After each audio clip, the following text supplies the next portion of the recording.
పార్టీలో ఇప్పుడు MLC seat fight hot topic గా నడుస్తుంది.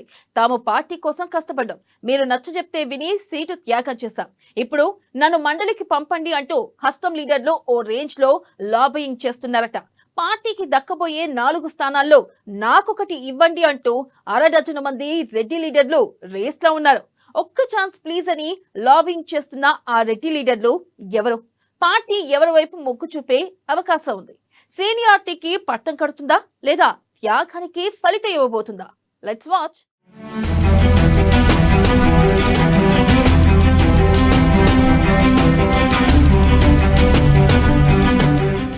ఎమ్మెల్సీ స్థానాల్లో ఛాన్స్ కోసం హస్తం నేతల ఎదురు చూపులు. 2025లో ఎమ్మెల్యే కోటాలో 5 ఎమ్మెల్సీల ఖాళీలు.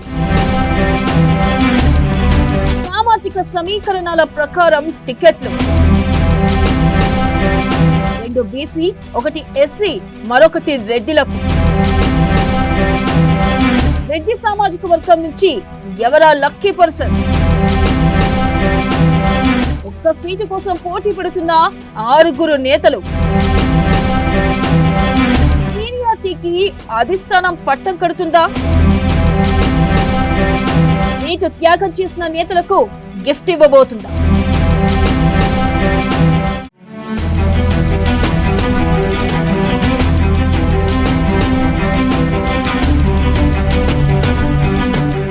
పార్టీ కోసం కష్టపడి సీటు కూడా త్యాగం చేసి గత 10 ఏళ్లు పోరాడినా మొన్నటి ఎన్నికల్లో ఓడిపోవడంతో గుర్తింపు దక్కడం లేదు.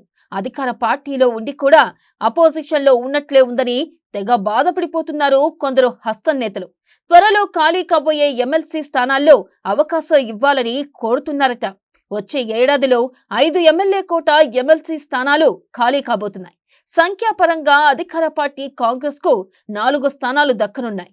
కాంగ్రెస్ కు దక్కే 4 సీట్లను సామాజిక సమీకరణాల ప్రకారం ఇవ్వాలని పార్టీ ఆలోచిస్తుందట.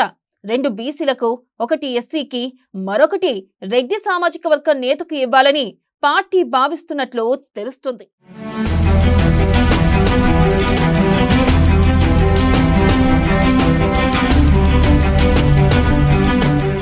ఇక రెడ్డి సామాజిక వర్గం నుంచి ఒకరికి ఎమ్మెల్సీగా ఛాన్స్ దక్కే అవకాశం ఉండడంతో ఎవరా లక్కీ పర్సన్ అనేది పార్టీలో ఆసక్తికర చర్చ జరుగుతుంది. ఒక్క బర్త్ కోసం అరడజను మంది రెడ్డి నేతలు పెద్ద ఎత్తున లాబింగ్ చేస్తున్నారట. సీనియర్ నేత జీవన్ రెడ్డి గట్టిగా ఎమ్మెల్సీ కోసం పట్టుబడుతున్నారట. ప్రస్తుతం గ్రాడ్యుయేట్ కోటాలో ఎమ్మెల్సీగా ఉన్న జీవన్ రెడ్డి పదవీ కాలం మార్చితో ముగుస్తుంది. ఈసారి గ్రాడ్యుయేట్ స్థానం నుంచి పోటీ చేయబోరని ఇప్పటికే స్పష్టం చేసిన ఆయన ఎమ్మెల్యే కోట ఎమ్మెల్సీగా అవకాశం ఇవ్వాలని కోరుతున్నారట.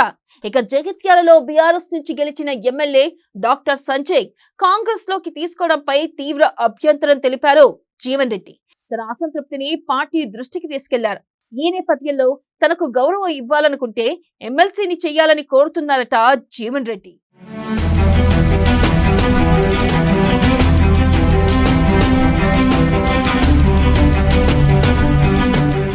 ఇక మరో సీనియర్ నేత జగ్గారెడ్డి కూడా ఎమ్మెల్సీ రేసులో ఉన్నారు. పైకి బయటపడకపోయినా పార్టీ ముందు తన ప్రతిపాదనను ఉంచారట. రాహుల్ గాంధీకి సన్నిహితంగా ఉండే జగ్గారెడ్డి వైపు రేవంత్ కూడా అంతో ఇంతో పాజిటివ్ గానే ఉన్నారని టాక్ వినిపిస్తుంది. మరోవైపు ఎమ్మెల్యేగా పోటీ చేసి ఓడిన కిచ్చన్న గారి లక్ష్మారెడ్డి కూడా తన పేరును పరిశీలించాలని కోరుతున్నారట. మరోవైపు గత ఎన్నికల్లో వనపర్తి టికెట్ ఆశించినా దక్కకపోవడంతో ఈసారి ఎమ్మెల్సీ వస్తుందనే ధీమాతో ఉన్నారు యూత్ కాంగ్రెస్ మాజీ అధ్యక్షుడు, స్పోర్ట్స్ అథారిటీ చైర్మన్ శివసేనారెడ్డి. యువనేతగా శివసేనారెడ్డి పట్ల సీఎం రేవంత్ తో పాటు పిసిసి చీఫ్ మహేష్ కుమార్ గౌడ్ కూడా సానుకూలంగా ఉన్నారని తెలుస్తుంది.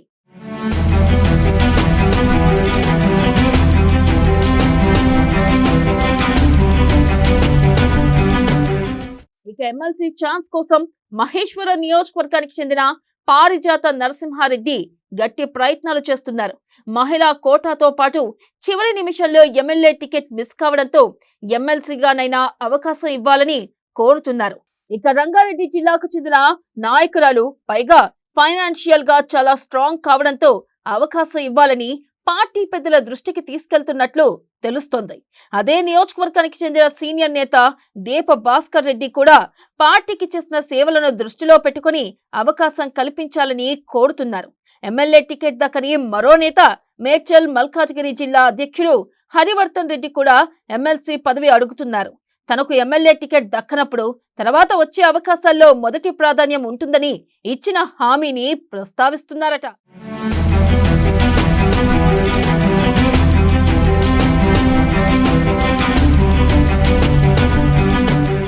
ఇక 4 సీట్లు దక్కబోతుంటే రెడ్డి కోటలో ఓ నేతకు అవకాశం దక్కే ఛాన్స్ ఉంటే అర డజన్ మంది పోటీ పడడం మాత్రం ఇంట్రెస్టింగ్ గా మారింది. అందులో 3 సీనియర్ లీడర్లు, మరో 3 పార్టీ కోసం టికెట్ త్యాగం చేసిన లీడర్లు కావడంతో వారిలో ఎవరికి ఛాన్స్ దక్కుతుందన్నది చర్చనీయాంశం అవుతుంది. చూడాలి మరి ఈ విషయంపై అధిష్టానం ఎలాంటి నిర్ణయం తీసుకుంటుందో.